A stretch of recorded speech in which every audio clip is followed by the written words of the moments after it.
In this edition of The Big Story, veteran school teacher Marjorie McLeod-McFarlane, who is also a politician, dies a day before the commencement of the new academic year. The shocker has caused grief among her colleagues at the school where she had been teaching for more than 30 years. I bawled. I literally cried tears. I was at home and I was going into depression. I was just there crying. And I had to get up, get ready, and put on my clothes and come to work even though I'm on leave. There's a void. There's a void. And it can't be filled. She loved the children. She really, really loved them. Her husband said teaching was her passion. She was loved by children, big people, you name it, little, everybody. And she knows to do her stuff. She can teach. She loved it. It was her passion to teach too. Stay with us as we go beyond the sound bites and the headlines on this, the second of a two-part news feature on Marjorie McLeod-McFarlane, right here on The Big Story.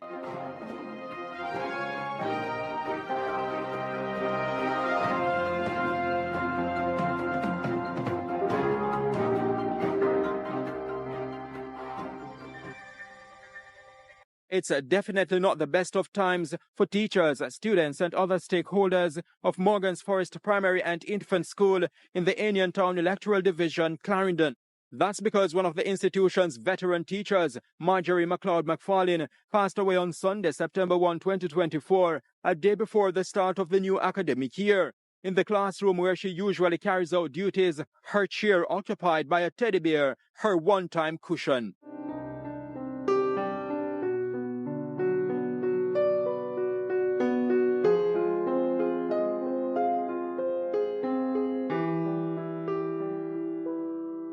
When the Beacon visited the school 2 days after the death, Principal Romeo Cross indicated that the institution was still grieving. This is the second day. We're still under the weather. We're still coping because Marjorie McLeod-McFarlane is a part of this institution. She has been here from 1988. It's over 30 odd years of service to this institution, to this community. And she would have played a role that none of us can fill right now. There's a void. There's a void. And it can't be filled. Similar sentiments are shared by teacher Andrea Baker, who, along with the late Ms. Mark, served in the school's infant department. Though she's on vacation leave, she has been showing up to assist with the smooth reopening of the school in light of her colleague's death. I am on vacation leave. My leave started September 1. I came in yesterday to assist with the infant department because that's where both of us work together. And while she was going through her ordeal, I always look forward to seeing her every morning. So as soon as I hear her over her class, I will go over there and I'm saying, I'm so happy to see you. I look forward to see you every day. And this morning I was at home and I was going into depression. I was just there crying and I had to get up, get ready and put on my clothes and come to work even though I'm on leave. I don't know. School will not be the same without her. And when you heard about her passing, how did it make you feel? I bawled. I literally cried tears. What happened Sunday when I heard, I was just coming from my neighbor's house because a friend of my neighbor and I, we worked with the man. So I was just telling him that he had just passed on. And within the space of 2 minutes when I went back into my house, I looked at my tablet and I saw somebody texting me, telling me sad. So immediately I called the person and I asked her, who died? And she told me, Miss. And immediately I started crying because I haven't seen Miss Mac since July. And that was before graduation. We had graduation in July. And I didn't see her, none at all. So I was looking forward. to meeting her because I know of all the staff members, I am guaranteed a hug from Miss Mac. She is like that. The principal stated that counseling has been provided for students and members of staff. So we had persons from the Ministry of Education, I said the Guidance Department, Region 7. We had persons from the JTA, and they were here, just to lift the morale of the staff, to give counsel, spoke with the students, and had a meeting with the teachers just to get out the emotions. Ms. Mack's husband, McLeod-McFarlane, told the Beacon that she died at Mandeville Hospital, where she spent about 2 weeks being treated for a lung-related ailment which badly affected her breathing. Illness take place like 2 years after the COVID. She started to have water on her lungs. But coming down, I think it's last year, July, September, somewhere August, somewhere about there. Coming down to this year, she started to get sick, like easy to get tired and all those things. But pity we didn't know that water was coming back around her lungs. So about 2 weeks ago, she said she's not feeling well because she's not breathing properly. Because her doctor did puncture her lungs first time, drawing water from her lungs. But she said she's not feeling properly. So I take her to the Mandeville Hospital where they operate on her again, cut her and take out the water. Like in last week, coming down last week, like about Wednesday, Thursday, it was finished, pulled away from her lungs. So on the weekend, like Friday, I went there. She was so nice. I think it was Saturday. I didn't make it Saturday because I have to go. But Sunday when I went there, I didn't like her breathing. She wasn't breathing properly to me. So I told her niece that, Yannick, Margie is not breathing properly, and I don't like how she's breathing. So by the time I leave the hospital after 1 o'clock and reach home, about some minutes to 3, I get a call. Say I'm supposed to come back by the hospital because she's not doing well. But I did know that from them call me, I know she passed. Anyway, I went there, didn't see her on her bed. That's when the doctor told me that she passed away. Despite being ill, Ms. Mack always tried to show up for work and for her students. That's according to her sister-in-law, Nayoka Jarrett McLeod, who also teaches at the school. Honestly, we knew she was ill, but we did not know it was to this extent. But it has been difficult. We watch her day in, day out. We would watch her going down sometimes she was down. But because of the type of person she was and the fighting spirit she had, you would never know she was ill. You had to know because she was still upbeat, still moving around, doing everything, cracking her jokes and everything.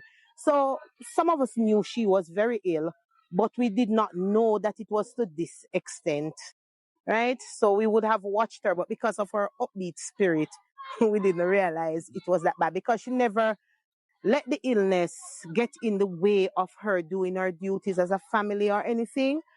And she fought. Miss Mac fought with a warrior style of fighting, a real warrior. How did she manage her illness here at the school? Did it disrupt her operation significantly? I wouldn't say significantly. She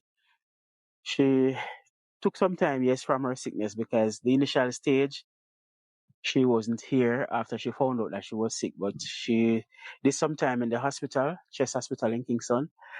But when she was ready to be back at school, she was here. If she come to school and she didn't feel up to school that day, she would either ask me or her driver to take her back home, which we gladly did.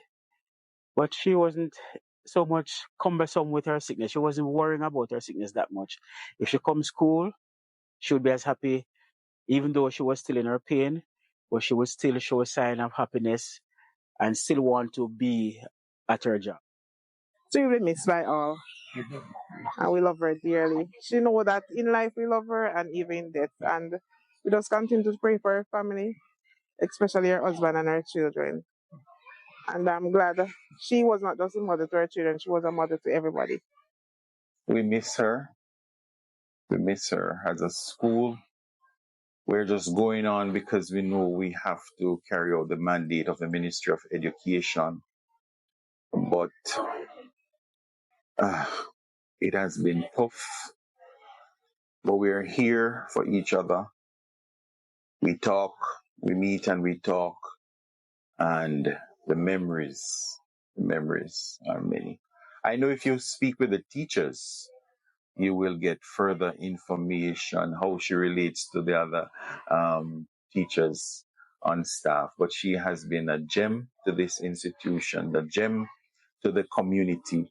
We love her. She has done a lot for this school, and may her soul rest in peace.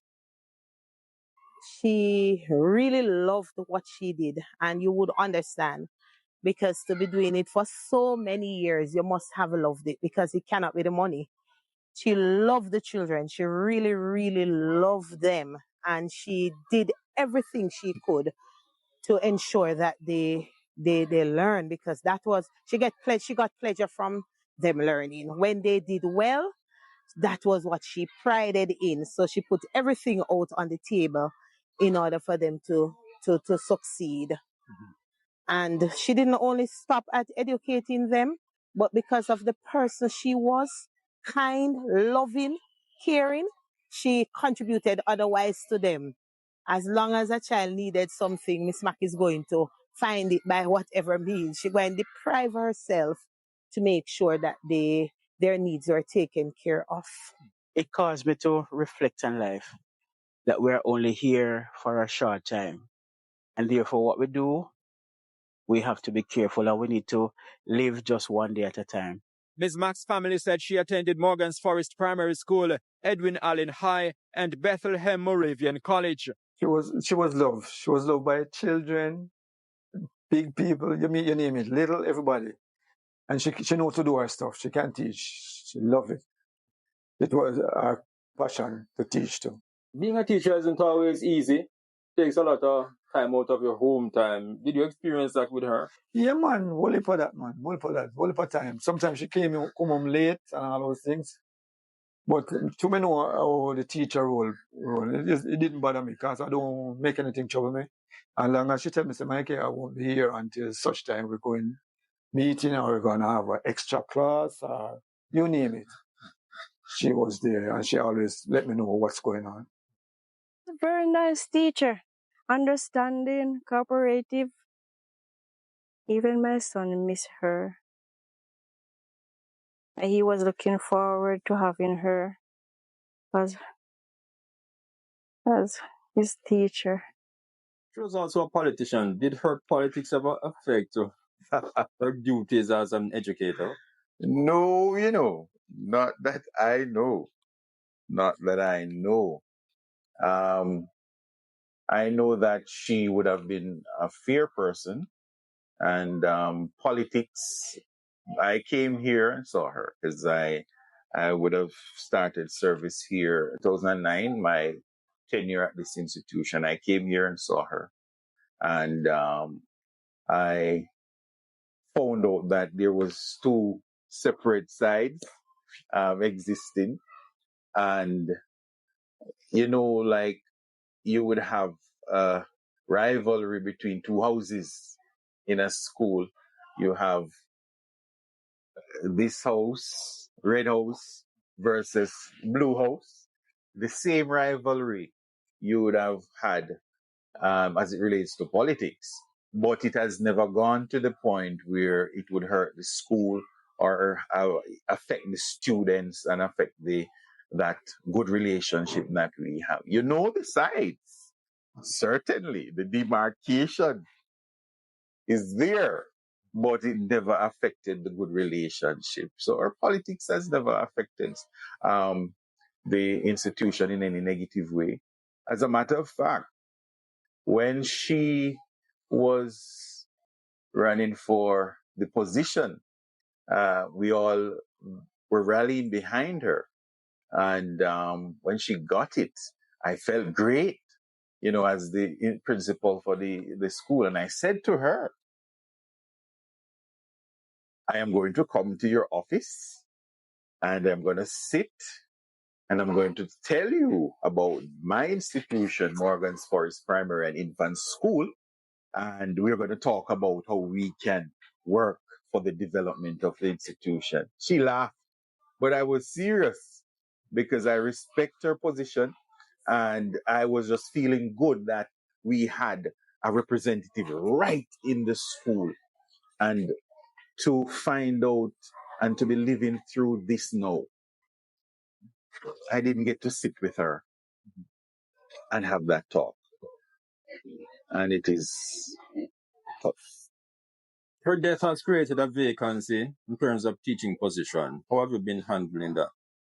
That's a problem that the entire ministry is having today. But we have started the paperwork in terms of the application, sending out the flyers to seek persons to fill that. But so far, the close family relationship that we have at this institution, one of our teachers that is currently on 4 months vacation leave, she would have put aside her vacation and she's currently at school to, fill the gap until we would have been able to get somebody to fill that position. And so we're still struggling, but we have support. And they also have a lot of good memories. We reflect on the memories, the good memories, of her and the lively days that we had with her. I'm Horace Mills, thanking you for joining us for this part 2 of our special feature on politician and educator extraordinaire Marjorie McLeod-McFarlane. You can also watch the first part of our feature right here on our channel, Jamaica Beacon Media.